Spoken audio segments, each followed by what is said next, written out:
Fate, fortune, and prosperity. So we all want to fulfill something in our lives. We're all seeking a better life. We're all seeking meaning on some way, in some way, shape, or form.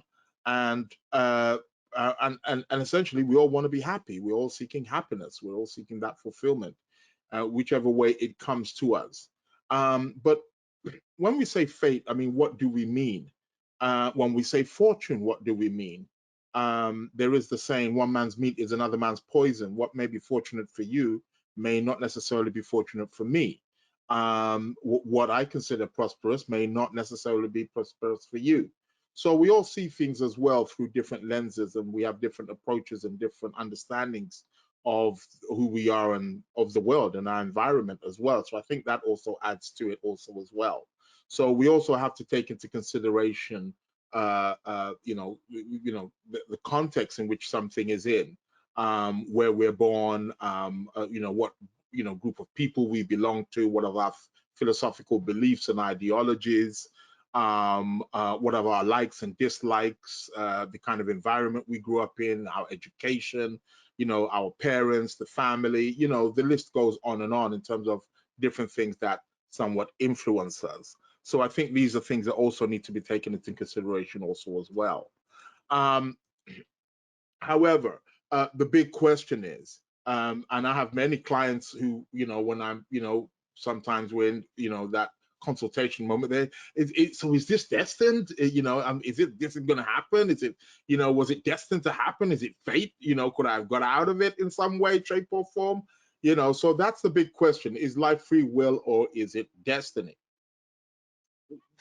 This is the chart of John F. Kennedy. I'm sure you're all familiar with. We have O.J. Simpson here, Jeffrey Dahmer, and I'm just showing you their charts because I wanted to, just put out there again. We know, if we want to say the fate or the situation that happened with these people. The question is, could it have been avoided?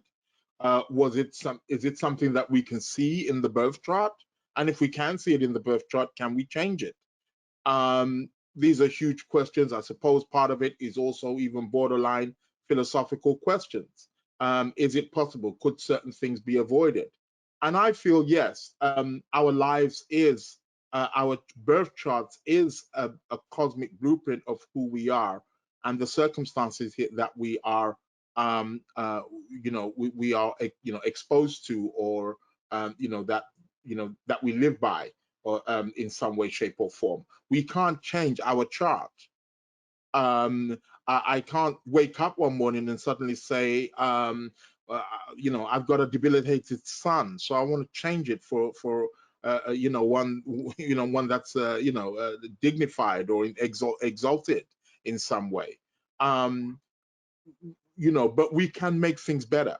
And this is my approach to astrology, and this is my understanding of it, that regardless of what kind of planetary placements we may have that we may consider to be challenging or difficult, we can make it better. And this is what essentially we are trying to do. We can question the way we go about doing that, which is a lot of the things that we need to, question and analyze. But essentially, everything is there in the chart as far as I am concerned. But maybe not necessarily the free will, but the circumstances around it, because that's also another thing. People say, well, as astrologers, maybe we shouldn't be making predictions. I feel we should be making predictions. I feel we can make predictions. I make predictions every time I see a client. And I feel there's a difference between predicting what one is going to do or the circumstances around the particular situation. So if we see a transit, maybe let's say, for example, through somebody's 7th house, or we see a transit to somebody's Venus, we know what that means and how that is likely going to manifest. So, and we know the kind of circumstances it brings. We may not be able to predict how the person is going to respond to it, which is an entirely different thing. And I think that's a part of the prediction that people are focusing on, like, so I don't have a choice in the matter. There's always a choice. as difficult as things may seem, or confusing, or ambiguous things may appear to us. So that question is: was JFK fated to be shot that day? Could it have been avoided? I mean, everybody's got their if you want to say their understanding of it from an astrological perspective, and said, well, maybe he should have done that, or he shouldn't have done this, or he got Mars in the 8th house, and this and that, and we can point towards it. But the question is, could it have been avoided, or was it there? Was it fated in some way? I think fate is a very, very interesting thing. It kind of reminds me of the story. I forgot where it originated from. It may have been from Greece or somewhere, where there was a rich man, and he sent one day his servant out to go and buy something in the market. So he gives him this money, olden days. So the servant gets on the horse and goes down to the market, looking for this thing to buy for his for his master. So as he gets to the market, he sees Death coming along on a horse, coming towards him. So he thinks to himself, oh, I'm not ready to check out right yet. So he gets on his horse and he starts, galloping, starts, racing at, 1,000 miles an hour kind of thing, So he just keeps racing, and Death didn't chase him. He just left him. He's running away. So this guy's racing. He's run all day, run all night, and eventually he comes to an inn, or the hotel, if you want to say, and he stops. So he stops outside, he ties up his horse, he checks into this inn, and because he's got a bit of money from where he was meant to go shopping. So he gets a room. So he goes upstairs, gets in his room, and about an hour or so later, he hears a knock on the door. Who the hell's that? So he goes to open the door. Well, guess who it is? It's Death. And Death turns around and tells him, he goes, I saw you in the market earlier on. And I was coming to just come and tell you that meet me here tonight, because here is where this is your final place, So essentially, what the guy had done is he ended up fulfilling the if you want to say the fate or the destiny in some way, shape, or form.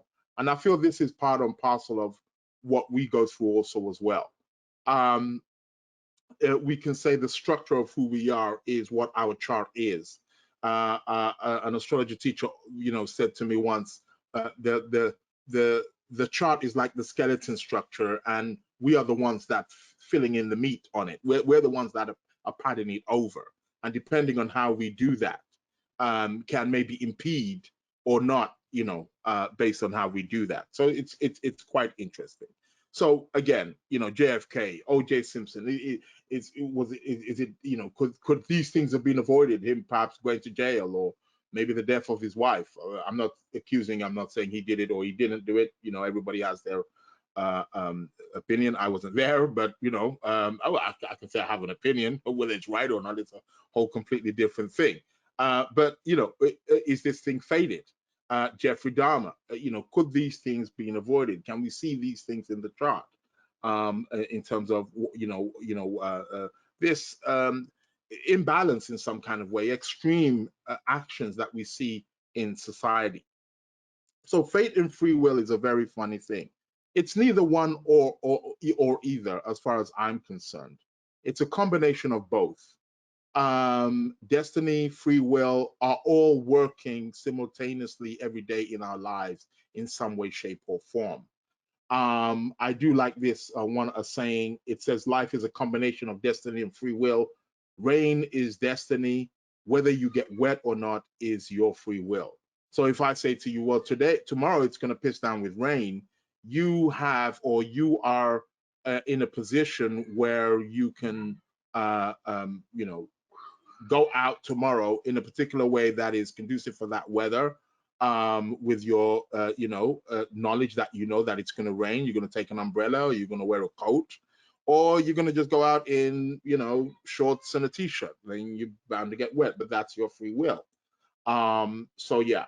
So now let's start getting into some astrology after that little blabble.